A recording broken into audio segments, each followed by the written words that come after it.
And we are live once again.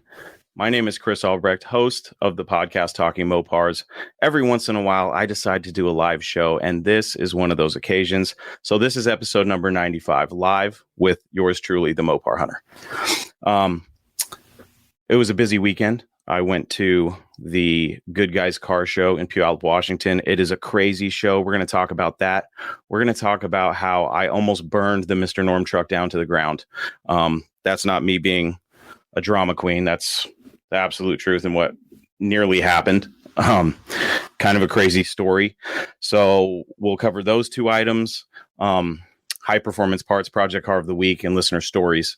I have not set up anything for listener stories yet. I know that I have a couple in my email, so we'll check that out. And I think I have a voicemail or two that we'll check out as well. So we'll get to that stuff here in a few minutes. But first, I need to tell you about an event coming up in September 10th, the weekend of the September 10th and 11th. I'm going to be in Las Vegas at the Las Vegas Motor Speedway for Muscle Cars at the Strip. It's a huge, what started out as a Mopar show and is now evolved into a battle of the brands. It's a muscle car show. There's going to be drag racing, a swap meet, a show, and the brands going head to head. It's going to be crazy. It's going to be Friday and Saturday. And Johnny Mopar is supposed to be there with me, so it should be a good time.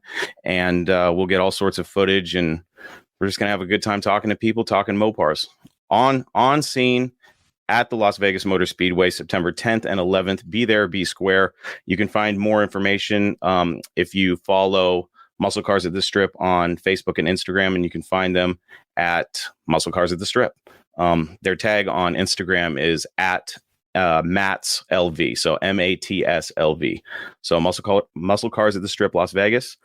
And so if you're on the West Coast, you can probably get there pretty easily, drive, or my plane ticket was cheap. It was like $100 or $200, and I'll be there. So I'm not sure how much it'll cost to fly from the East Coast, but I imagine it can't be that much, because the weekend after that, I'm flying out to Kentucky to meet with the rest of the motley crew of Mopars for Holly's Mo Party. That's going to be a good show too. So it's a busy summer, folks. And this past weekend, I got to go to my favorite local show, and we're going to find out why right here, right now on Talking Mopars Live with yours truly. So without further ado, if you are a Mopar enthusiast, then you are in the right place. Don't go anywhere. You're tuned into the best Mopar enthusiast-driven podcast on planet Earth. And I'm your host, Chris Albrecht, better known as the Mopar Hunter. And this is Talking Mopars Live.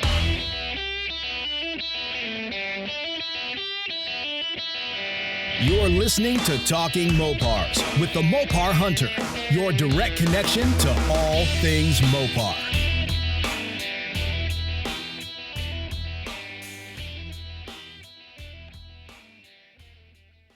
All right, guys, here we go. Project Car of the Week. It's been a while since we did that. Oh gosh, it's been, I guess we did it last week. The last podcast I did live. So we're going to do it again. And this week, let me pull this up here on my screen. I saw this car and I thought it was pretty cool. So let me pull it up here. It is a 1969 Dodge Dart. I'm going to share my screen for those of you watching. Those of you listening at home or in your car or at work, bear with me here for a second. And where is it? There it is. Okay. See if you guys can see that. Let's actually blow that up. All right. So what we have is a 1969 Dodge Dart drag car for $16,000. It's in Paris, not the country. Let's see here. East Texas. So Paris, Texas. So it's blue. It's got a Hemi hood scoop. It's got a fat tire in the back, skinny in the front. It looks like, I guess that could be Oh, yeah, okay. Lexan glass all the way around. It's got racing seats, cage, wheelie bars. But let's get into the ad here. 1969 Dodge Dart drag car, $16,000. It's got a 540 cubic inch Mopar Mega Block engine, Indy 441 heads with super modified porting, 727 transmission with Winters 8-inch 5500 stall converter, a transmission brake, a Mark Williams Dana 60 rear end, 40 spline axles, spool with 488s, ladder bar suspension, coilover shocks in the rear, and the body. It's got a fiberglass hood, front fenders, trunk lid, bumpers, an entire lift-off front end. And on the inside, we have an 8-point mild steel cage, and its elapsed times, it's running about 6.2 in the 8th mile at 113 miles an hour, and about 9.6 in the quarter at 136 with this big 540 cubic inch big block. So you got a stroker in this thing. It's actually, that's pretty cool. If you see the firewall, it's got some tin work done. It's been bead rolled, and it looks like it says Mopar back there behind the engine. That's pretty cool. This car means business. And for 16 grand, I mean, when I saw it, I was like, okay, what's the catch? And unfortunately, without seeing the car, let's just assume that everything looks good. Let's assume that the body, I mean, from what I can see, the body's in pretty decent condition. Let's get up close and personal with these pictures here. So it's got a full fiberglass hood, all pinned on. Like I said, it's the Hemi Superstock hood, which looks really good. Full tilt front end or removable front clip. So that's awesome. It looks like it's got old school center lines, the auto drags. And it just means business. I don't know if it's street legal or not, just based on looking from what I can see. It's probably not street legal, but it definitely looks like some fun for $16,000 at the track. You know what I mean? It's got the shut off there on the back bumper, fat tire in the back, big old drag slick. 16 grand gets you to the track, 9 seconds. It looks like there's a little bit of damage on the passenger rear quarter, but maybe a few paint chips on the trunk, but it looks pretty good. I mean, for what it is, a little paint chipped off the fiberglass bumper, but I mean, it's a race car, folks. Yeah, this thing's not street legal. I'm going to go ahead and call that right there. Definitely not street legal, but how much fun you want to have at the track and how much you want to spend. You know what I mean? $16,000 in my, world. I would say that's a pretty good deal. Especially if all you're looking for is a race car. I see, nostalgic looking race cars all the time for, 20. And, a lot of them need a lot of work because they're nostalgic race cars. This one looks pretty up to date to modern standards. It's got a big block, bunch of fiberglass on it. It's ready to go. What more do you want? 9.6 in the quarter for 16 grand. Okay. So that's why I chose that for Project Car of the Week. I don't even remember what day I posted that. Let me check really quick. So that car was posted. Let's see if I can find it here. Dead air.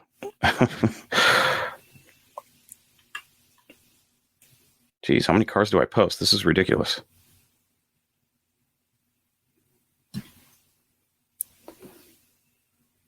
Really? Okay, I'm having a hard time finding it in this feed because there's so many cars here. It had to have been in the last week.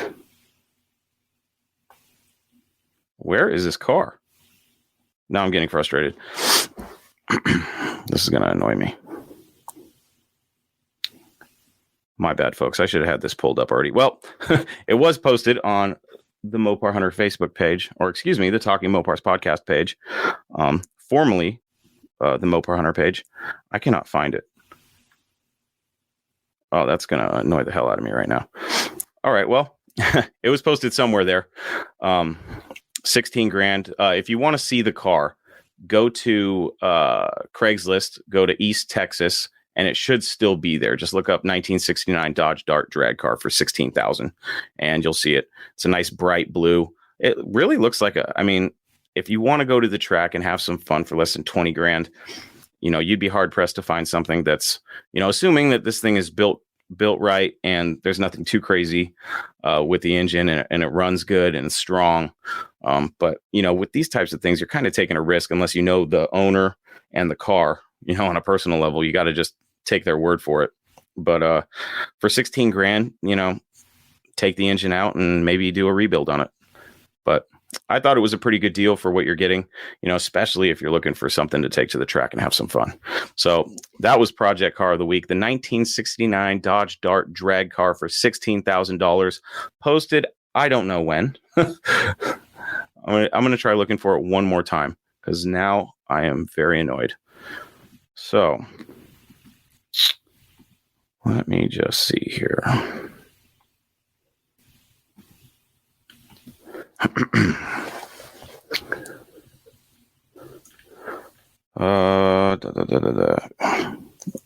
When was this thing posted? I just pulled it up to pull it up for you guys, and I just saw it in the feed. This is really gonna annoy me now. All right, I might have to get back to you guys on that one later. Let's go ahead and move on.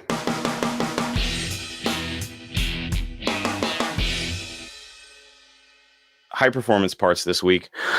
Sometimes, I haven't been watching much TV lately, so I just had to pull some out of thin air. I don't know why, but the car that came to my mind when I was thinking of high performance parts this week was, this is stupid, the Dodge Viper from The Nutty Professor.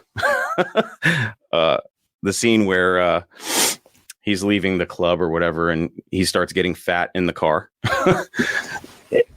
So the movie is, it's basically like it's a remake of the original Nutty Professor, but instead of Jerry Lewis, it's Eddie Murphy playing Professor Sherman Klump, and a really fat guy who takes this pill that turns him into a character called Buddy Love, who's a skinny, fast, smooth talking player, basically. And in one scene, he's taking the pretty girl in the movie out to dinner at some nightclub. I think it's like a comedy club. And he shows up in a red Dodge Viper. The movie was made in like the mid-90s, early to mid-90s, I think. And when he leaves the club, he starts getting fat again. Like he starts turning back into Sherman Klump. And he's in the Viper, and he starts, the CGI shows him getting all fat again, and his foot blows out of its shoe and hits the gas, and it just gets crazy. So I don't know why, when I just thought of movie Mopars, the red Viper just stood out in my head, and that's what you get. So this week's high performance part, this is silly, was the mid 90s. I imagine it was a 93 or 94. Not, it had to have been a 94 Viper RT10 red one. The classic Viper with the gray leather interior.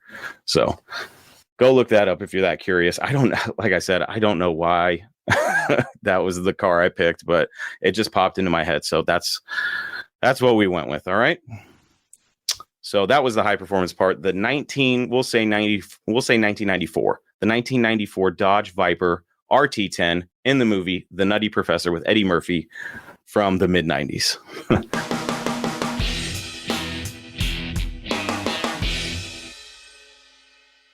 Listener stories. Let's get into listener stories here. Where's my phone? Let's play a couple messages. That's a good way to get things kicked off. I know that when I go live for these shows, usually I'm a little bit more prepared. I can't believe I didn't have that car posted up. I guess I just pulled up the feed, pulled up the ad, and forgot to write down the day that I posted it. But like I said, for Project Car of the Week, go to East Texas, the city of Paris, and you'll find the Dart drag car. It's bright blue. You can't miss it for 16 grand. But like I said, I'm just trying to kill time so I can get this email pulled up here. Okay, Google Voice. Here we go. I already know who this is. Let's give it up for our good friend Tad once again. Let's see what he has to say. Now you did it, Chris.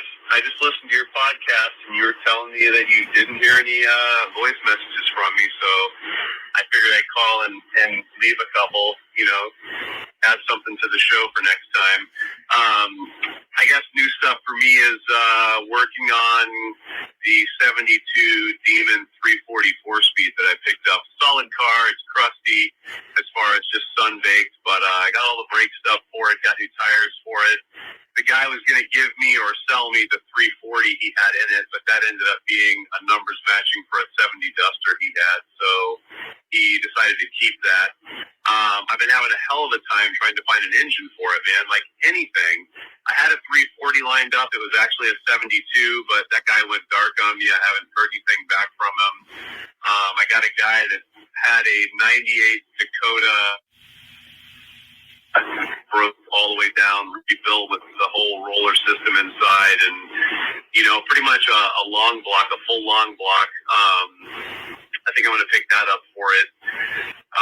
What else? Super B, I just moved recently, so I had to put the Super B on a two-wheel dolly and tow it up. So I unhooked the drive shaft and did all that, but I went to get the windshield put in, and I pulled into this place not knowing there was no exit on the other side, so I had to try to back up a tow dolly that pivoted along with, pivoting on the back of the truck.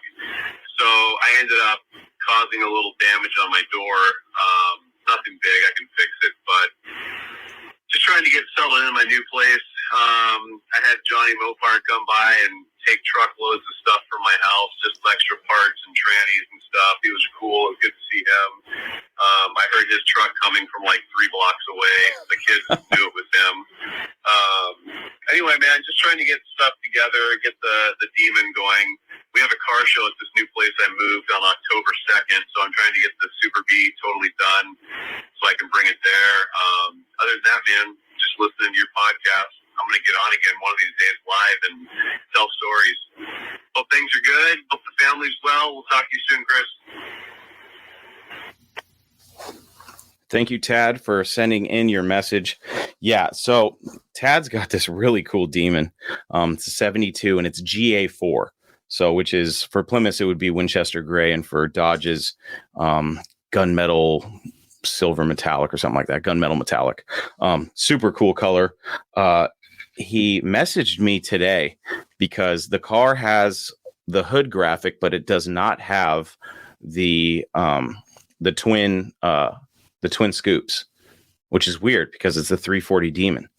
I don't know enough about Demons to say whether or not they all had to have those scoops. I thought all 340 Demons had those scoops. I guess I could be wrong, but it was definitely interesting. Unfortunately, it's missing the broadcast sheet and the fender tag. So he does know it's originally GA4. It's all over the trunk. But super cool car, man. I don't know if he wants to share. I don't think he said how much he got it for, and I won't sell him out, but he got it for a screaming deal. So yeah, very cool car. It's going to be his ratty muscle car. So we'll have Tad back on the show on a live stream to talk about it. Because I love it when people get projects like that, especially when you talk about, I just want to get it going, get it on the road, have it be a ratty muscle car. That's really cool. And October 2nd to get the Super B done. Tad, that's going to be a challenge. And I think you're up for it. So I can't wait to see the progress on that car, and hopefully you get it done and get it over to that show, man. Thank you for sending in your message, Tad. We'll have to link up and we'll get you back on the show. All right, buddy. Really quick here. Phil Painter says good stuff. Thanks, Phil. Appreciate it, buddy. Jeremy Williams in the house. Sounds like the owner hasn't researched prices in a while. I'd expect low 20s. I would expect low 20s too. That's why when I saw it, I was like, what's the catch? I thought maybe it was just a roller for 16 grand. But I mean, how many runs does it have on the motor? There's a lot of questions that I would have. But cool car. Hopefully somebody scoops that up. Maybe we'll get the real story. We'll find out how toasted the motor was or something. I don't know how to say your name, but you said cool stuff, and I appreciate that. And you have a cool name. I just can't pronounce it. Ndella, I guess. Sorry if I pronounced that wrong. Our next listener story I will read here on the air. Let me just pull this over here. Okay. Our next listener story comes to us from Keenan Garfoot. Let me take a drink of my water here. Okay. So Keenan Garfoot says, "Hi, Chris. My name is Keenan Garfoot, and I'm from Fond du Lac." That's a fun one to say. Wisconsin. He's from Wisconsin. Okay. I'd like to start out by saying I just recently found your podcast and love it. Thank you, Keenan. I listen to it every day at work for 8 hours a day. Thank you.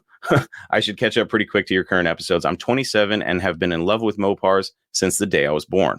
But I actually have two Mopar stories, so not sure if you'll share both at the same time or split them up. Keenan, we like to party around here. We're sharing them both, and hopefully I won't stumble too much. This podcast has already been a train wreck, I'll admit it. Sometimes, that's the thing about lives is you can't hit the stop button and re-record. So we just fly off the cuff and we have a good time no matter what happens. So his first story is about a 1972 Dodge Charger. And he says, my first story starts with my dad. He bought a 1972 Dodge Charger back in 1996 for around $2,800 that was quote unquote restored and painted sublime green with a hockey puck stripe that went over the hood and ran to the back of the car with the half black vinyl top, 383 big block and 727 transmission, Krager SS wheels with nice big dish in the back. The car was originally red, 318 two barrel. He drove it until around 1998 when the engine took a crap while my mom was taking me and my sister to school. From that day on, Dad said she was no longer allowed to drive it. He got a used 383 in 1999 or 2000, but it kept jumping timing, so that got pulled out. I'm not sure on the year, but I'd say around 2002, he bought a 383 crate motor from AutoZone. He dropped that in the car and got it running, but unfortunately after that, he ran into issue after issue, and lack of funds prevented him to get it fully back on the road and driving. The car sat for many years. Around 2012, I got on him to get it going again. We got it running, but the freeze plugs on it popped, so they needed to be replaced. I drove it to my house, pulled the engine to do them, and found out that the gear on the cam had half the teeth missing. Not sure how it ran fine with no issues. We didn't end up getting it back together, and the car went out to my grandpa's shop and sat out there until 2018, when I traded my slam to the ground 99 single cab short bed 2-wheel drive 318 5-speed Dodge Dakota for a 1969 Plymouth Roadrunner that came with a built 1969 block 383 that was built up pretty good back in 08, but was never started or installed in a car. I found out from my dad that times weren't working out for him very well and he needed to sell the Charger, so I did the unthinkable. I sold the 1969 Roadrunner to a buddy for way too cheap, just to get the money to buy my dad's Charger because I wasn't about to let a car go that has been in the family for over 20 years. I picked the Charger up from my grandpa's as soon as I could and started wrenching on it. I've been working on it for the last 3 years and she has fought me every step of the way. Nothing but a pain in the rear that car has been. Body isn't perfect anymore, dings and dents and Bondo cracking on her, but she still looks gorgeous to me. I recently went through the whole engine and painted the engine bay and just got it back on the road this last weekend, June 13th, 2021. She hasn't leaked anything anymore and runs good. Let's hope she stays on the road for a while so I can start my other project car, which is a 1974 Plymouth Scamp. Keenan, let's address this first story. It is a shame that you had to get rid of your 69 Roadrunner, but I understand when you have a sentimental attachment to a car, sometimes you got to make sacrifices. That's exactly what I did with my blue truck and my Dart. The fact of the matter is I loved another vehicle more, and that was the Mr. Norm's truck. I just didn't know it when I got rid of all my stuff at the time because I got rid of it for a completely different reason. But, once I got rid of them and I got the Mr. Norm truck, it all made sense to me. But in this situation, you knew what you had to do. So I respect you for pulling the trigger on that because not a lot of people could let go. I mean, in today's day and age, not a lot of people could let go of a 69 Plymouth Roadrunner for cheap, but you sold it to a buddy. I hope he didn't flip it on you. I hope that he loves the car. But 96, your dad bought it for $2,800, the 72 Charger that was restored. Yeah, it sounds like that car's been it's been around the block a few times, but it's good to hear that you're getting it running and getting it going. And you have another project car, which we're about to get into now, which is your 94 Plymouth Scamp. So let's talk about that. 1974 Plymouth Scamp. So this is Keenan's story about his Scamp. This story starts when I was 15 and a half. I remember it like yesterday. I was car searching with my dad. I was all over the place from possibly getting his 04 Stratus 4-door RT to looking at tuner cars and old BMWs. But one day I was sitting in study hall and I got a text from my dad saying he was on his way home from work and saw this car and asked my thoughts. Here on my here on my crappy flip phone is a blurry picture of a 1974 Plymouth Scamp, baby poop green with a vinyl cream colored top. I fell in love and had to have it. That night we went to go look at the car in Berlin, Wisconsin. The guy that had the car was a second owner, and he bought it from the little old lady that bought it brand new in Berlin, Wisconsin. It had a slant six with a 904 trans that was as slow as ever, rust on the rear lower quarters, and the trunk had some rot in it as well, but I didn't care. It ran and drove, and I needed that car, so I bought it for $1,200, and we drove it home. My brain started going crazy. I planned out everything I wanted to do to the car. I started sanding it down and peeled the vinyl top off. I started rattle canning the car, but never finished, and did not have the money to do the things that I wanted to do to it. So it sat on standby, and I never drove it as my first car. Fast forward to 2014. Times got tough when my then girlfriend and I split up. I was living on my own, trying to afford the house I was renting, and unfortunately had to let the car go, or the car had to go. A gentleman from Milwaukee, Wisconsin came to look at it. He wanted it, but it had bad tires, so he couldn't drive it home. He offered me $75 and the cost of fuel to tow it to Milwaukee for him, and I agreed. Total selling price was $1,475. The day I dropped that car off and drove away, it sat in front of his house. The day I dropped that car off and drove away while it sat in front of his house was horrible. I cried like a little girl. We both agreed we'd keep each other's numbers and that if he ever decided to sell it, to let me know. Years go by and I was at a Father's Day car show with my dad, and a Dart was there. I couldn't stop staring at it and missed my car so much I wanted it back. The next day, the guy I sold it to texted me saying he's going to post the car for sale, and if I wanted it, he'd give me a good deal and I'd have first dibs. I said, absolutely. I bought it back for $1,500, $25 more than what I sold it for. It had a new carb, new tires, powder-coated stock wheels with cop center caps, and the roof was primed. Other than that, she was exactly the same. I drove to Milwaukee, bought it, and drove it over an hour back home, glad to have it back. I sanded the body down completely, sprayed the whole car flat black with a gun, and I've been driving it like that since. It's unbelievably reliable and has yet to fail me. I even drove it 110 miles a day to work for a month and a half and never once had an issue. The plans with the Scamp are to fully restore it on a rotisserie, and it'll get a turbo Gen 3 Hemi someday. I want it to be just wild to drive. I'll never, ever sell that car again. I couldn't believe it made its way back into my hands. Thanks for reading my story, and hopefully you enjoyed it. I'll keep listening and hope my stories make it on the show. Mopar or no car, and no Mopar left behind. Thank you, Keenan, for sending in your stories. Oh, man. I've said this before on the show, that I love stories where a car gets away and it comes back to you, because that means it was meant to be. And it sounds like, out of all the cars you've been through, Keenan, it sounds like the 94 Scamp is your forever car. And that's cool, man. Some people... different cars mean different things to different people.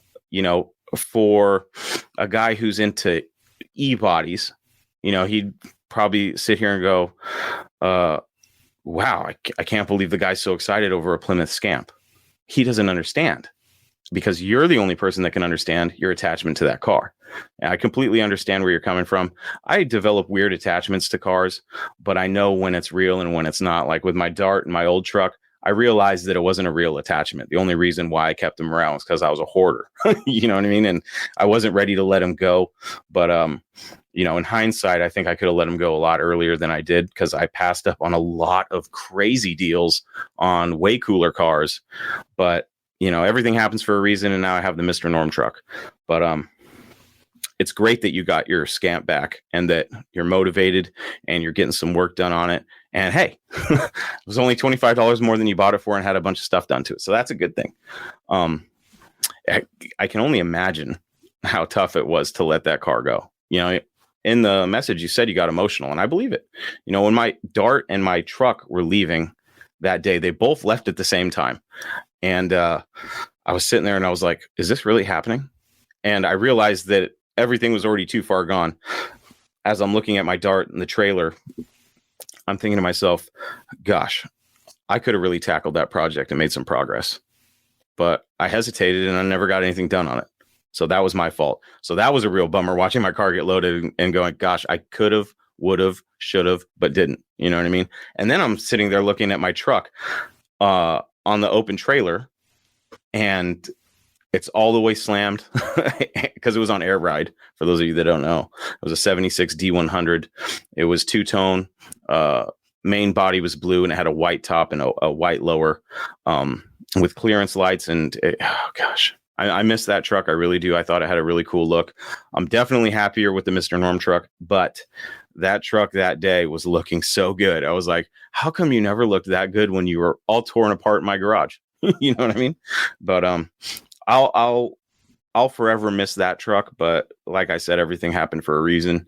And you know, when I called the guy, when I hunted down the Mr. Norm truck, I told you guys the guy was getting ready to paint the thing. I couldn't let that happen. And I don't know if he was just saying that as a sales tactic or what, but he already had me by the nuts anyway. So he didn't really have to say anything. I wanted the truck, but I'll go ahead and believe that he was getting ready to paint it. And I'm happy that I got to save it, even though it's been giving me a few problems as of late, which we will get into here next. Thank you, Keenan, for sending in your story. Thank you, Tad, for sending in your story. If you want to hear your story read on this show, or if you want to send in your voicemail, you can do that too, and I'll play it on the show. To send in your story, just email me, chris@talkingmopars.com. Tell me your story, and I'll read it on the show. If you want to tell your own story, you can call, we'll call it the Mopar hotline. It's the Talking Mopars voicemail box, and you can reach me 209-28. I don't even know my own number. It's 209-28 Mopar to hear yourself on the show. I always get it confused because 209 is not my area code, and the number 28, when I got the number, I couldn't get I forget what other numbers I was looking for, but I was looking for something really easy like 00 Mopar or 99 Mopar, something like that, or 69 Mopar. And I couldn't. I got stuck with 28 Mopar, and I was like, oh gosh. And this is the first time I've actually ever forgotten it. So that's kind of funny. It's probably because I'm live and I'm nervous. Sometimes if you've never done one of these things, you're all pumped, and then you get on, and for some reason, it's like it's kind of tough sometimes. And today it's pretty rough for me today. I don't know why. Maybe it's because it's hot as balls in this room and I'm wearing this. I picked up this sweet Mopar shirt. Apparently it's the same shirts that Richard Petty's pit crew wore. At least that's what they sold me on. But I got it at the Good Guy Show, and that's what we're about to talk about right now. So I go to, let me get my screen back here. So, Johnny Mopar, I see you in the comments, buddy. Johnny Mopar says, yep, sacrificing sucks, but it's all part of the game and a necessity sometimes. Yeah, man, I agree. Hopefully, if you do end up getting rid of something, it ends up working out for you in the end, or you get your stuff back. You know, it worked out for me in the end. Keenan, it worked out for him in the end. He got his car back, so that's cool. Johnny also says, when I sold the D100 to Dennis, he would drive it over to my place to visit. I was like, damn, that thing is badass. I was a dumbass for selling it twice. I've never sold anything twice. Yeah, it's I'm glad I don't have to see my my other Mopars. You know, I see pictures of the blue truck every once in a while, and I look at it, I'm like, damn, it looks good. And then my Dart came up for sale. That was a kind of a punch in the gut because I had high hopes for it considering who bought it, but you know, I guess it wasn't meant to be. So it is great when you end up getting rid of something and getting something even cooler. That's fun. Or man, it's got to be so. Hopefully I never have that feeling, because once I let something go, I really don't want it back. I've made that decision. As a hoarder, and I can say this, is like, you don't want to let things go. So if you let them go, they better just be gone for good. And that's how I feel about, like, I told Will, the guy who bought my truck from me, that if he ever sold it, to let me know. But I really don't want him to let me know, because I probably won't have the money to buy it back, and that'll drive me insane. But yeah, what I should have done, you know, because I really didn't sell. I mean, both the vehicles, I think, gosh, how much? $6,000, I think, total for both of them.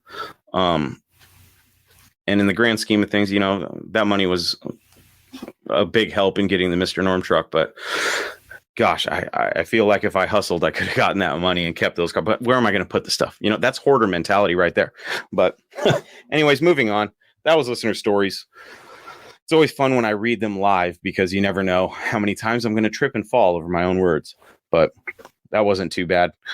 Keenan made it really easy for me. Sometimes stories get sent in with no periods, no commas, and everything's lowercase or uppercase. So it's like hard for me to read. But when I'm not live, I have as many takes as I need. So live is always fun.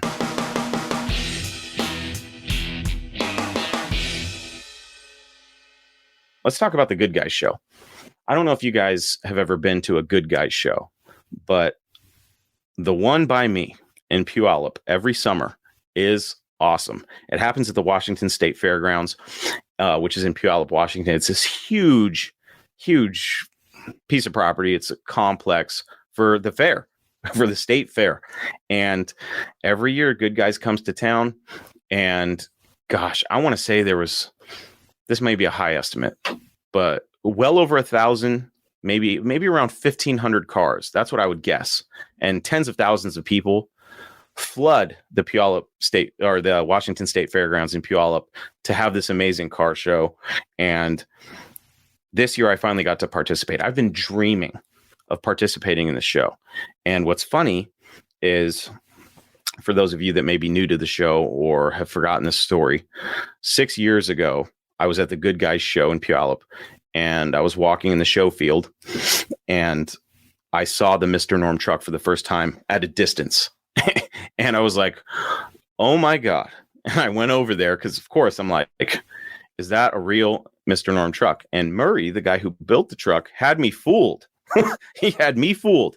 I was looking at that thing and I was like, if this isn't a real Mr. Norm truck, I'm going to be really impressed. And it wasn't. And Murray and I became friends. He's a great vehicle renderer. He renders vehicles digitally, and he's an amazing artist. And his vision of this truck came together, and it was the coolest tin grill. So the coolest 1972 to 1980 Dodge truck I have ever seen. And before I saw that truck, the tin grills, I liked them, but they weren't necessarily on my radar. I really wasn't thinking, because at the time I had my Dart and I was really focused on getting my Dart going and or other muscle car projects. I didn't even think about building a truck at the time. But after seeing that truck, and finding out it wasn't for sale, I had to get one. And that's why I got my 76 blue D100, which, like I said, was on Air Ride, which was never my intention. I wanted a muscle truck after seeing the Mr. Norm tribute truck, and couldn't find one. Found the blue truck and I liked the way it looked, so I got that one. I don't want to say it was a mistake. It was definitely a learning process. I learned a lot about wiring, which is going to be kind of funny later on when I tell you what happened to me on the way home from the Good Guys show. But this year marked the 6-year anniversary for the first time I saw the Mr. Norm truck, and now I am the owner. So I got to take it back to that show because it hasn't been there in 6 years. So I got to drive that truck there. So for me, it was a hell of an experience. I usually don't get butterflies driving into shows or I loved driving the truck, but I got butterflies going there for some reason. I was like, this is so cool. 6 years in the making, and here we are. I wanted that truck, but I never thought I was going to get it. And there I was at the Good Guys show, the show where I saw it with the truck. Amazing. So the Good Guys show, like I said, over 1,000 cars. At least that's what I think. There were so many, and the venue is so big. The property is so big that it's kind of hard to see everything. I walked around for 3 hours and we covered so much ground. I had a blister on one of my toes. I was like, really? This is crazy. But it feels like you walk, and people are rolling in all day long, because it's really a 3-day event. They do, racing at Pacific Raceways, nostalgic drags on Friday night, and then Saturday's the show. They had like a burnout contest and a bunch of other stuff. But you're allowed. Now, I'm trying to figure out how I can explain this to you guys. I don't know what other fairgrounds look like in other parts of the country, but it's got a bunch of buildings, stables and things like that for animals, and a couple big indoor exhibit buildings. And there's a bunch of really high quality show cars in the exhibit buildings, but outside is just every nook and cranny of this property is stacked with cars. And the cool thing about it is when you roll into the show, you can pretty much park wherever you want. It's not like they don't have assigned parking. You just go find a cool spot. And I didn't realize that. So we roll in. I actually went and picked up my buddy Paul, which is a story all in itself because I've never driven my truck into downtown Seattle and I know the roads are garbage. So I get there. So I'm on the freeway heading into Seattle, and the whole time I was actually live, and I was thinking in my head, I was like, this is going to suck because I know the roads suck and that truck doesn't handle potholes very well. It hits hard. Even at slow speeds, they sound just vicious on the truck. So I get off the freeway, and I'm not expecting many of you to know what Seattle's like, but there's a street called Pike Street in downtown. And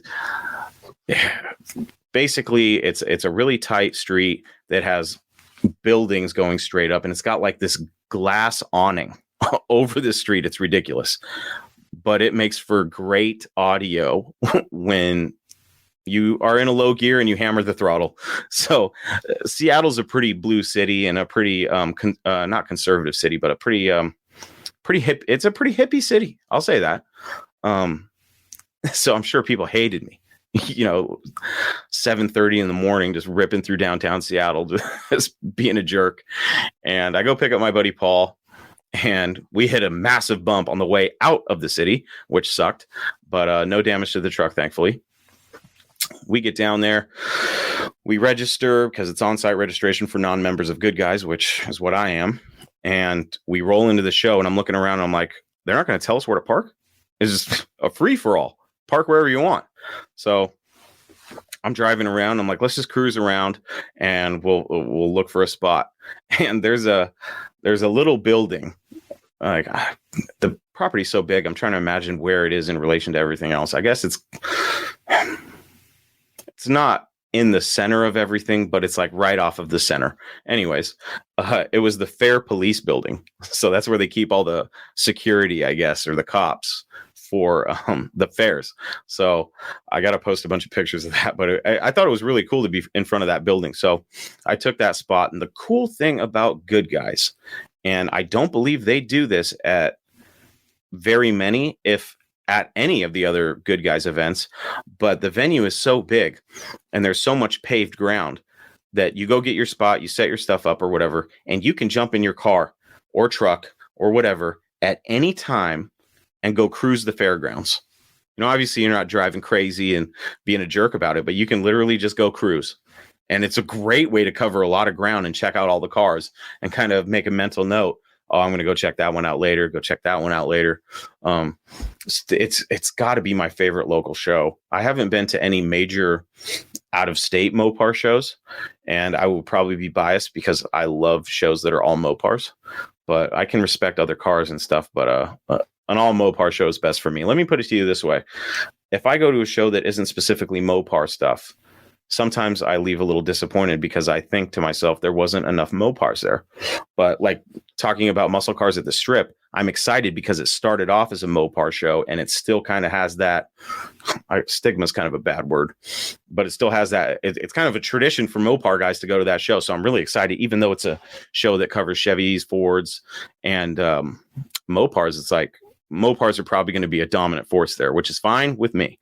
But at this show, and local shows around me, it's like, it's always Chevy City. You walk into a swap meet, any of the local stuff. It's always like, if you're a Chevy guy, you're, swimming in gold. If you're a Mopar guy, you're like dropping bricks of gold for parts that shouldn't cost that much. But this show is so cool just because you can cruise around. And, people are like, oh, rev it up. You can't go burning out and stuff and being a jerk, but you can go around. If people are telling you to rev your engine, you can rev your engine and nobody cares. Actually, people cheer. You get some guys. We had some guys on video, too, that say things like, oh, do a burnout, or can that thing do a burnout? Yes, it can do a burnout. Like, are you going to buy me tires? And what's going to happen when I get kicked out of the show to show off for you? No, thanks. Like, where's your car at, dude? Oh, out in the parking lot. You know what I mean? But I get it. It's fun to see cars burn out and stuff, but that's what the burnout contest was for, dude. You know what I mean? They just like, I think, I remember when I was just a spectator of these events, and I'd go and I'd see these cars cruising. And actually it had to have been last year. Last year was the first year I realized that you were allowed to cruise the fairgrounds. It really didn't occur to me the last couple of times I've gone. And I don't know if that's because it's something new that they allow or what, but last year I was like, oh, I'm definitely coming to this show with a car or truck someday, because that is too cool. And man, if there are any other shows like that in the country, please let me know, because that show was so friggin' cool. I can't explain how fun it is, because I mean, people set up their chairs, like their little camping chairs or whatever, on the side of the what normally would be a walkway. And they just sit. It's like a parade that goes around. You can take different routes through the fairgrounds, and it's just so much fun. If you haven't had a chance, go watch some of the videos. You can get some. My phone was overheating a lot towards the end of the day because it was pretty hot, and my truck doesn't have air conditioning, and we're cruising around. It's going live. So, and I had it hooked up to an external battery pack because my battery kept dying. But if you go to some of the videos that I filmed from Saturday, you can see what it's like just cruising the fairgrounds. There's people walking. I mean, you'll be cruising and there's like a group of people that have to like part so that you can get by them. It's insane. And it is just, I cannot stress enough how cool that is. And I really want to set something up for next year when they come back. I want to somehow get some flyers made or something, because I think it would be cool if all the Mopar people that wanted to cruise like had a set time where, hey, at 1:30, we're all just going to hit the road and we're just going to cruise this whole thing. So it's like Mopar dominated cruise. You know, I thought that would be really cool. So I'm going to try to plan something out like that. Pass out flyers that say, hey, at this time, all the Mopars are going to go cruising, you know, make our presence known. Here's something cool. Every time I go to a show that's non-Mopar specific, I know one thing is for certain. There will always be more C10s than tin grills. You know, it's to be expected. But sometimes I'm the only tin grill at a show. And this time, with a show with, we'll go ahead and we'll keep saying it was over 1,000 cars. There was only one other tin grill. Now, it was a Plymouth Trail Duster, known as the Hell Duster, because it's been Hellcat swapped. A beautiful restoration done by Horsepower Northwest. It's a shop out here run by a guy named Aaron Porter, who does amazing work. He's got a Cuda with a 392 Hemi swapped in it. He's got, I believe it's a 71 GTX-R is what he calls it, the GTX-R, with a V10 from a Viper in it. And like, I could sit here and explain these vehicles to you, but I wouldn't be doing any of them justice. They are amazing builds. In fact, they were probably my 3 favorite resto mods at that show. All of them Mopars. Maybe I'm biased, but they were just so cool. And every time I went by his booth, there was always a bunch of people just checking out these cars. And to be honest, I think all of his rigs should have been in the building, in one of the buildings, because that's where they belonged. But they were outside with the rest of us. And gosh, that tin grill, that Trail Duster is amazing. The Hell Duster. And Aaron says it's a handful, and I bet it's crazy. So I believe there's some pictures that I posted online on the Facebook page showing that the Hell Duster. And so those are my 3 favorite Mopars of the show. I really didn't pay attention to much else. There was like an old cab over that had like a box truck back on it, and inside they did it up like a strip club, so it had a stripper pole and stuff, and it was ridiculous. But lots of cool vehicles, but one of the only tin grills, which made me feel really good, because a lot of people were mentioning, hey, it's nice to see something other than a C10. And you know, I feel the same way. I wish there were more tin grills at these shows so we could, you know, at least have some numbers. It's tough being the only Dodge because you can feel every time a guy walks by and looks at it, you can tell, oh, that's definitely a C10 guy. You can always tell. Maybe most of the truck guys are cool with each other, but the average spectator would probably look right over the Dodge. But I like to put up a little Mr. Norm display so that people know who Mr. Norm was, because I get that question a lot, which surprises me. But also it doesn't surprise me because if you're not a Mopar guy, you might not know who Mr. Norm is. So I like to have a little bit of information there for people that may not know. And if I'm not at the truck to talk to them about it, then at least they can see a little timeline of Mr. Norm's life and see what Grand Spalding Dodge is all about. But it's definitely cool when people come up, and I'm not the type of guy to take credit for somebody else's work. A lot of people came up and asked me about the truck, and I said, oh, my friend Murray built this truck. It was his vision, and this is what he came up with, and I fell in love with it 6 years ago, and I had to have it. So now it's mine. Thankfully, Murray left enough meat on the bone that I can do some engine work, and because it's going to get a Hemi. It's got to get a Hemi now. I realize that because as I'm driving around, I could hear people like, oh, it's got a Hemi in it. And because it says new and used Hemi parts on the fender. Or on the fenders. So people automatically assume that it's got a Hemi in it. And when they find out it's just a 360 small block that's pretty original looking, they're not too impressed, which I understand why. And that's the only thing, when I take the truck to shows or show people the truck, that's the only thing that I'm really like, I like the engine and I think it looks really clean. But I know what belongs under the hood of the Mr. Norm truck, and it's a Hemi. I don't know if I'll ever be able to afford a second gen Hemi in that thing, but it needs a Hemi nonetheless. So it's going to get probably a Gen 3 Hemi. I have one in the garage. I just need to get all the parts to put it in. So that's in the plan. And then I got to do something about the suspension. I want this thing to handle too. I want it to be really fun to drive. So I'm exploring some options with that. If you have a tin grill that handles really well, let me know. Let me know what you did to it, because I want mine to handle some good power. And ideally, I'd like the truck to have like 500 horsepower. I think that'd be fine for it. So I'm not trying to race the truck. Maybe do a couple runs for fun, but nothing too crazy, So anyway. Show's awesome. We're cruising. Gosh, when I got to the show, I only had a quarter tank of gas left. And after I cruised one time through the show field and through the whole event center, I was like, I need to go get gas. Cool thing is they let you leave and come back. So my buddy Paul and I went and got some gas. Another cool thing is my family came. So my wife and my daughter showed up, and I don't know how to explain this without... I don't want to throw my wife under the bus because I'm not really trying to do that at all. But there's a safety concern about having my daughter ride in the truck, like on the street.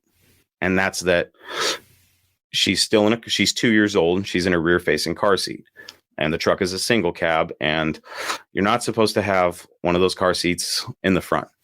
And me, I'm not going to drive like a jerk if my family's in the car or in the truck. And if I just want to go to a local show or something, I feel like we could do that safely. My wife doesn't want to take the risk, and I understand why. So I respect those wishes. Honestly, I would be very, very, very on high alert if I took my family out in that truck, because obviously, my wife and my kid are the most important people in my life. So I got to make sure they're safe, right? So with the fact that you can drive around this show, I was looking forward to it because it would be the official first time that my daughter has been able to ride in the truck with me, because she likes to hang out in the truck and play in the truck. And we've driven a little bit like in the neighborhood because it's an enclosed neighborhood, so it's kind of safe, but never on the street. So this is the closest we got to it. And she was grabbing the steering wheel and driving. I brought her over to my lap and let her, work the wheel while I worked the pedals. And if she wasn't so tired, I think she would have had a blast. And she looked like she was having some fun. She loves to hold the steering wheel and pretend like she's driving. Well, this time she was really driving the truck. I mean, I was just controlling. Every once in a while, she jerked the wheel a little too far. I had to grab it out of her hand. But that was a proud father moment for me, because I'm hoping that that's something that she'll remember for the rest of her life. Because I do remember the first time that my dad sat me on his lap and let me drive his van. So I hope she remembers that. And I hope that sparks her interest in vehicles, because that's a pretty big show she got to attend. And we're cruising around and the truck gets so much attention, because it's so different. Definitely a high point of my summer was getting to cruise that truck with my daughter. That was fun. Like that was just awesome. So that was a really cool day. I got some really cool pictures. I still haven't shared all the pictures yet. I got a couple good interviews with people. One guy denied me because it was the 67 Hemi GTX. I was videotaping the car and I saw a guy sitting kind of next to it, and I asked him if it was his car, and he said yes. And I asked him if he wanted to be on a radio show, and he said he thought about it for a second. He said no, and people were giving me some crap online about it, but it is what it is. It was worth a shot. You know what I mean? I wanted to give him a shot at, showing his passion for his car. Tell me the story of your car, but apparently talking Mopars wasn't good enough for him. But no worries. I got to record the car, and I don't expect people to talk to me, but if they're willing to talk, I'm more than willing to talk to them and hear the story of their car. And we got a couple of those. I have to figure out how to extract the audio from the videos and then clean it up, but we'll get that played soon. A couple really good guys. One guy, his name's Jack. He's a friend of mine in the Mopar community. He's got a 69 Dodge Charger 500. It's a legit barn find. The car is awesome. It is an XX VIN number.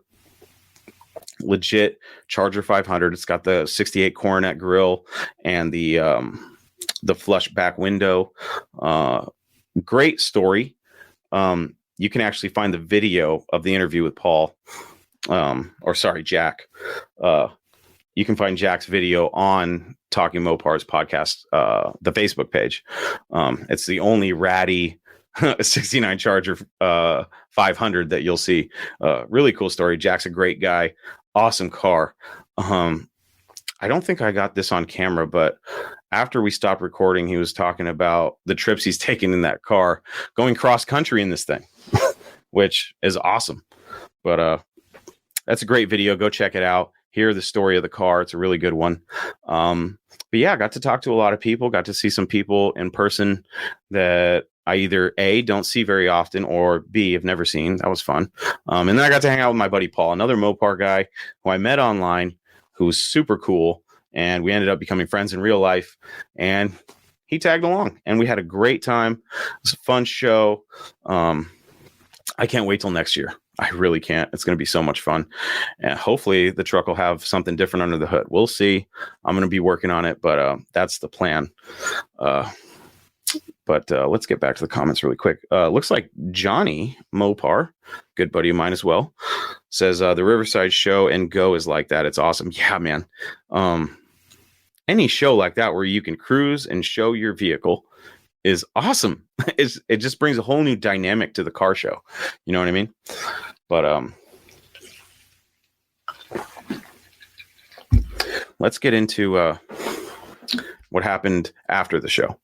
So I've been cruising all day long, and had to drop my buddy Paul back off in Seattle and then make my way back home. So I dropped my buddy Paul off, cruise a couple streets in Seattle, just because I told myself I'm never coming back to Seattle with this truck again, unless it's some sort of special occasion, some car show somewhere down there. But there really aren't any car shows in downtown Seattle, so I'll never have to worry about that. But I was like, I'm never taking this thing down here again. So I thought I'd cruise the Ave and the Boulevard and stuff. So I did that, get on the freeway. I'm doing about 75, a couple cars in front of me, and everything's going great. The truck's been good all day. I was messing with the idle mixture screws a little bit because it was smelling like a little rich. So messing with that a little bit, and it was getting a little harder to start as the day progressed. But I don't know if that relates to what happened to me later on that night, which is what we're about to talk about. And so I'm driving and I start smelling like burning plastic. And it was really faint at first. I was like, and I had an issue with this truck with this really crappy radio that I had in it, and the radio caught fire. while I was driving the thing. Smoke. I had to pull out a screwdriver and unscrew the trim piece for the dash and yank the radio out so that my truck didn't burn to the ground. And when I put the new radio in, and now I have a quality radio that hasn't done that yet, I wired it very well, got underneath the dash and checked every wire under there to make sure everything was good and there wasn't any possibilities for shorts or any, loose wires or anything like that. So under dash, perfect. It's great. Under hood, when I had the gauge cluster restored, I had them fireproof the ammeter gauge. And so I wasn't worried about that. And I had 2 new power wires running to it. I put 1 new ignition wire in it. That was the only wiring I've ever done. And it was done well because I hate wiring and I don't want it to ever fail. Here's where I made the mistake. When I did those repairs to the ammeter wire and the 1 ignition wire, I looked at the rest of the engine harness, and from what I can tell, it's been untouched. I mean, if you've ever looked at an original Mopar wiring harness from those trucks, it's basically just electrical taped. And they even had a couple weird splices from the factory that's like, what kind of hillbilly, thing is this? But that's how they came from the factory. So I was looking at the rest of the harness, and in my last truck, I did a quick wire wiring kit in it, and it was really easy. And the wires in this truck, they looked, I don't want to say they look bad, because if they looked bad, I would have never let them fly. They still looked clean, and I didn't see any issues. Okay. So what I should have done when I did that a little bit of wiring up there is I should have at least inspected everything. And I kind of did, but I didn't do as good of a job as I should have, which I don't know what happened. But like I said, I'm driving on the freeway, 75 miles an hour, start to smell burning plastic. And it's faint at first. I'm like, okay, maybe it's one of these guys in front of me. I'm hoping like maybe it's one of these guys in front of me. Yeah, it's got to be. And it starts getting worse, right? And I just pass a freeway exit. And the next exit that I can take just so happens to be one of my best friends. His name's Mike. Shout out to you, Mike. Thank you for letting me borrow your car and letting me park my truck at your house, because the smell started getting pretty bad. And I knew Mike's exit was coming up. And I thought to myself, I think I might be able to make it home. And then after that idiot thought left my brain, and the smart guy came back in and said, hey, moron, at least get off the freeway, go to Mike's house. He's got tools. He's a mechanic. He's a technician. So he's got tools. He's got a flashlight. And worst case scenario, it is your truck and you have to leave it there overnight because it's about to burn down to the ground. So I'm smelling this burning electrical. I make the last minute decision and I hook over a few lanes, get off the exit, right? I'm starting to smell it even more now. So I'm like, okay, it wasn't those pieces of junk in front of me. And I say pieces of junk and they were like newer cars. I was hoping it was one of them. I get off the freeway. I'm about to take a right. And all of a sudden my lights dimmed a little bit, right? Which is weird considering what happened. Because my lights, none of the wiring for my lights went bad. But when I tell you what happened, it'll probably explain some of it. So my wipers started going off by themselves. And I'm like, okay, something's not good. And my truck, I can smell it even worse now. And I'm like, let me count this real quick. 1, 2, we'll say 4 blocks away from my friend's house. And this city in Washington, it's called Mount Lake Terrace, is notorious for cops pulling people over for loud exhaust. This truck, it's late. It's like almost 10 o'clock at night on a Saturday. And the truck is loud as hell. So it's got Flowmaster Super 10s on it. So I'm driving and I'm like, okay, I don't want to go too fast to alert the police that I'm in town. But I also want to get there quick because this thing is, something's not right now. The last car show I went to, the Dream Builders car show, I took the fire extinguisher that I have in my garage with me just in case because of that issue with the radio. I just wanted to make sure that my wiring job was good because I wired the truck the night before. So I took the fire extinguisher. I forgot the fire extinguisher going to this show, and that almost cost me the truck. So I get to my buddy's house. I pull up. I pop the hood. He comes out. He's like, hey, man, what are you doing here? And I'm like, dude, something's wrong with my truck. It's about to burn to the ground. I popped the hood, and he quick thought, and he jumped in his car, pulled it out of the driveway so I could pull the truck in. I popped the hood of the truck really quick, and I see the wires from the bulkhead connector, the engine harness, melted completely. The whole wiring harness is melted so bad that the insulation on some of the wires was completely burned off. It looked like they just wired bare metals in there, or bare wires in there. But I know they didn't, because I saw the wires and I inspected them. So I know that they weren't bare wires. That's how hot this thing got. The scary part is the alternator wires ran along the top of the intake manifold, and they ran along the rubber fuel line that goes to the carburetor. Now, those wires were completely melted. I don't know if you saw the pictures on my Instagram or my Facebook page, but it was melted pretty bad, and it had started to melt the fuel line. It could have been disastrous. The truck would have caught on fire. It would have been a nightmare. Man, I'm so glad that it didn't. But left it at my buddy's house overnight. He let me take his car to my house. The next day I went over there. We ripped out the whole wiring harness. The wiring harness did start to burn the wires for the wipers, so I got to fix those.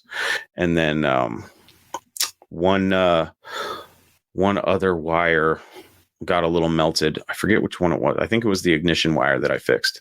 Got to fix it again now. But anyways, so there was some damage. I did order an OE style harness. I know a lot of people were like, oh, get an aftermarket harness and stuff. Been down that road. I will probably go down that road again when I do the Hemi swap. But for now, I'm just going to leave it the way it is. I'm going to get that OE swapped, or that OE harness swapped in, and figure it out. But I took the alternator to get it tested, and it failed the bench test. So I don't know if that has something to do with it. I don't know if it was a short somewhere. Frankly, I don't care. What I'm going to do is I'm going to put everything back together. I'm going to get a new alternator, the new harness, put everything together, and my buddy and I are going to go through and test it and make sure everything's okay. And I'm going to put the really nice wire loom on it, not that plastic corrugated BS. None of that stuff's going under that hood. It's going to be really nice. So that's how I almost lost the Mr. Norm truck. And I was thinking about it, and I was just like, man, could you imagine the 6th anniversary of the day that I first saw that truck? I take it back to that show, have a great day, most fun I've had at any car show ever. And then it burns to the ground that night. After I'm so joyous and happy that my daughter got to ride in it for the first time and drive the truck. Oh, God. I almost got emotional. Like, I'll be honest. I was thinking about it. I was like, oh, my God, I came really close because I'm an idiot and didn't have a fire extinguisher in there. And I'm an idiot because I didn't check those wires as good as I should have. I keep trying to tell myself I inspected them pretty well, but I can't say whether or not I did or not. I guess we'll never know because it's melted down really bad. Go look at the pictures, man. It's melted really good. And those Dodge trucks are notorious for wiring meltdowns. So I've avoided 2. Johnny, the ammeter gauge has been completely fireproof. They reinforced the posts and everything. It's Mr. Heaterbox. Go to MrHeaterbox.com. He fireproofs the ammeters, so they function. All the gauges function good again, and I don't have to worry about the ammeter. And I wired it very well, so hopefully I don't have any issues. But like I said, when I do the Hemi swap, all that stuff's going away anyway. So that's what I'm looking forward to. Is, Paul's probably going to kill me, Paul from the Tin Grow page, because he likes the original stuff. But if I do a Hemi swap in it, so if I do a Hemi swap, I'm doing a wire tuck on it because I don't want to see wires. I hate the look of wiring in an engine bay. So I'm going to try to tuck as much of it as I can. I'll leave some DIY Hemi stuff exposed because DIY Hemi swap the world. You know what I mean? But I really want it to look clean in there because I was trying to figure out what direction I wanted to take the truck. And I really like the idea of keeping it looking old school on the outside and on the interior, but having something really cool under the hood. And really cool to me in this day and age is one of 2 things: either a 426 Hemi or a second gen Hemi, or a Gen 3 Hemi.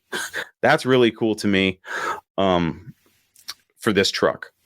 The other option was going to be to put my 451 stroker that was supposed to go in my Dart in the truck, and I thought it'd be cool to have a 6-pack on it or something. But I think I want to keep the 451 for the next car. That's what I'm thinking. But that's where we're at, folks. The truck will be fixed.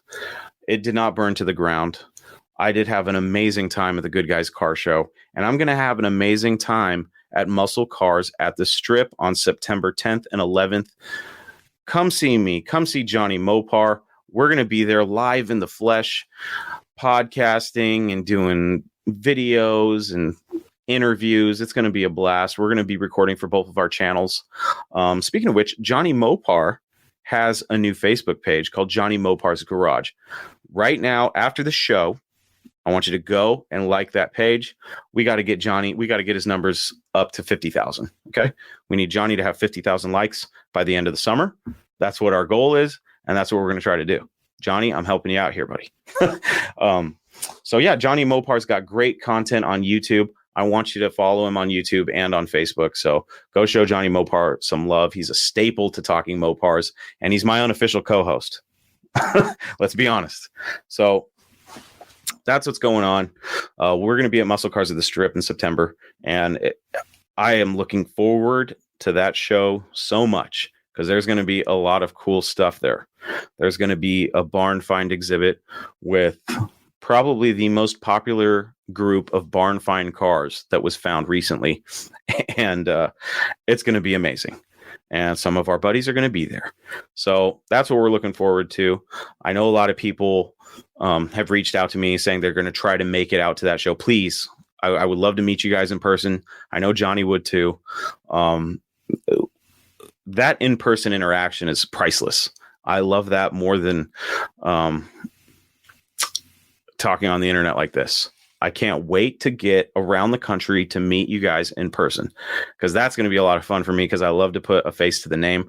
And for some reason, like, you see somebody's picture on their Facebook page or whatever, but then you meet them in real life and it's completely different. I don't know why, but that's the way it is. And Muscle Cars at the Strip will be the first time that Johnny Mopar and I have been in person together, not only at event, but period. We've never met in person.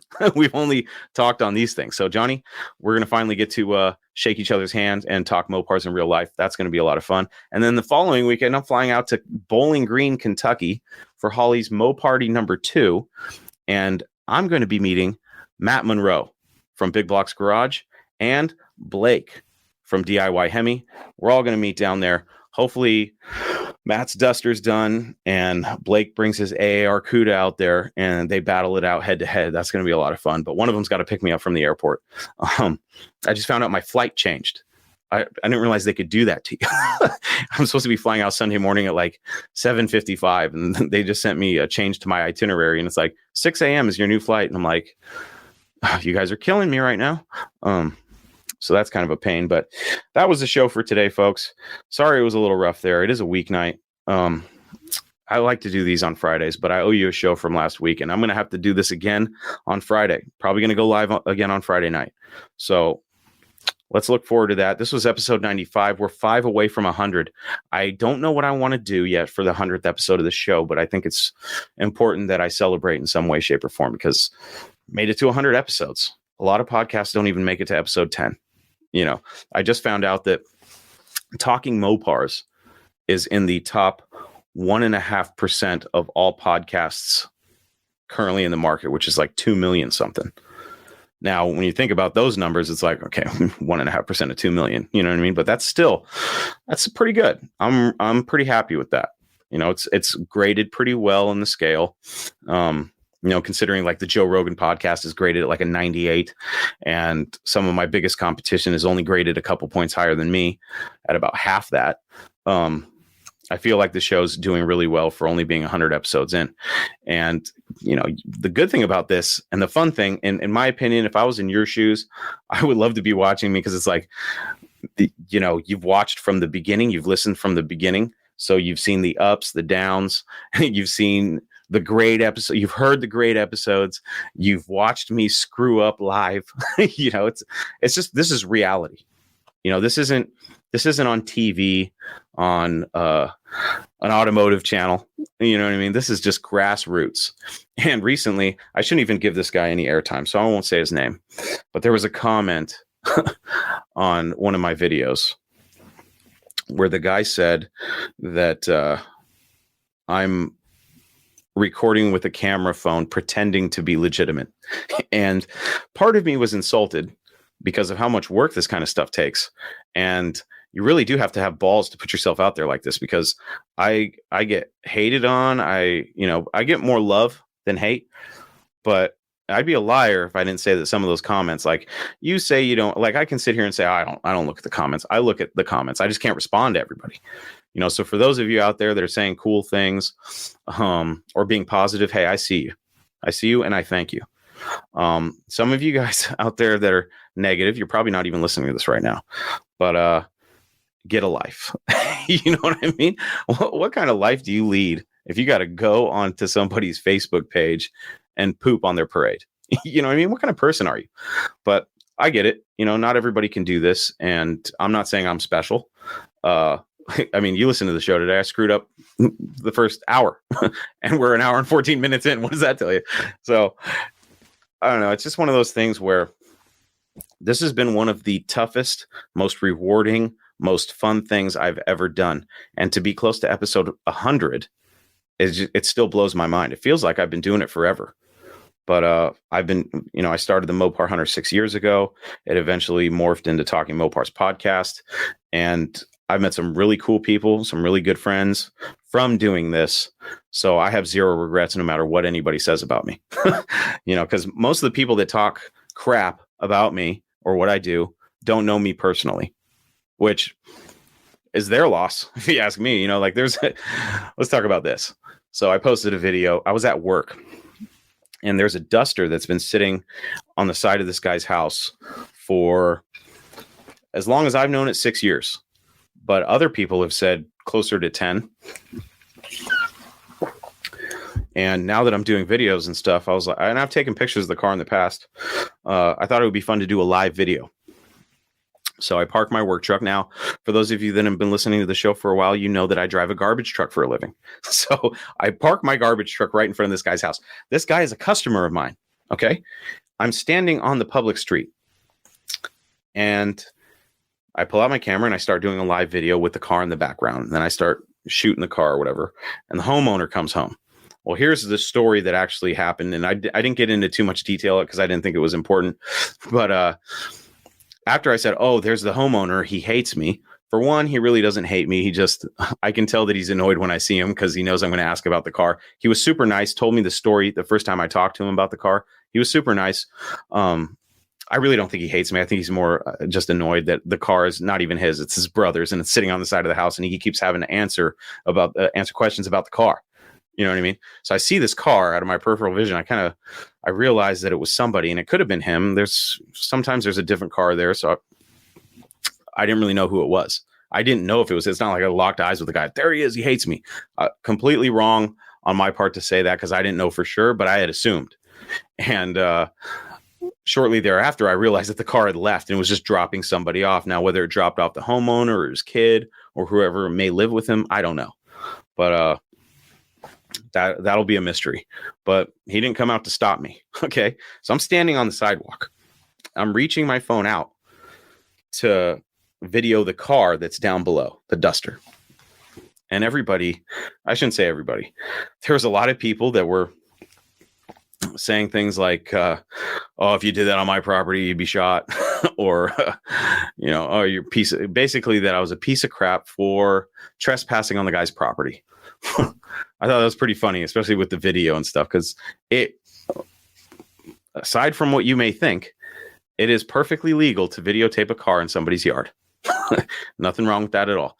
Now, if I were to videotape the car or whatever, put the phone in my pocket and go, okay, guys, we're going to go up to the door now and we're going to see what the guy says. I can't do that. And I wouldn't do that because that would be unfair to whoever's at the door.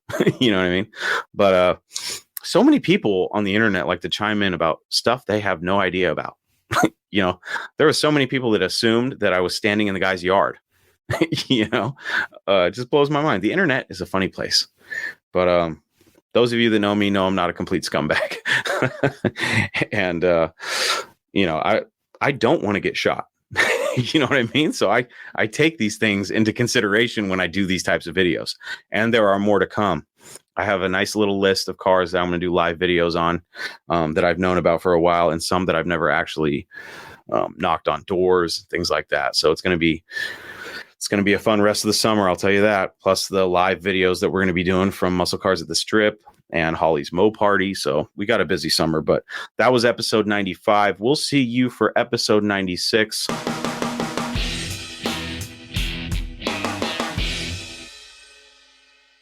There you have it, folks. Another episode of Talking Mopars is in the books. For everything you need to know about this show, please visit talkingmopars.com. And if you want to hear your story read on the show, or if you want to tell your story, or if you have, if you want to call in and complain about me trespassing, even though I wasn't on somebody's property, if you want to tell me what a great job I'm doing or what a piss poor job I'm doing, you can email me, chris@talkingmopars.com, or you can send me a voicemail on my voicemail box at 209-28-MOPAR, and I will play your message on the show. Of course, that depends on what you say, but I've never had a message really that I've turned down, with the exception of no one. Yeah, I had to think about that for a second. I was like, I don't think I've ever turned down a message. I'd have to think about that a little harder, but yeah, I think I haven't read a couple emails. One's from Dodgy Ross. I chose not to read that one. Maybe we'll read that as a bonus someday. That'll be a fun one. But for the three of you watching right now, thank you for joining me tonight. For the rest of you that have joined me, thank you. It was a good time. We'll see you next time. Trying to think if there's anything else I wanted to talk about tonight. I don't think so. I think that's it, guys. I think that's it. So I am your host, Chris Albrecht, and that was Talking Mopars live with the Mopar Hunter. Thanks for watching, and remember, no Mopar left behind. We'll see you next time. And we are out.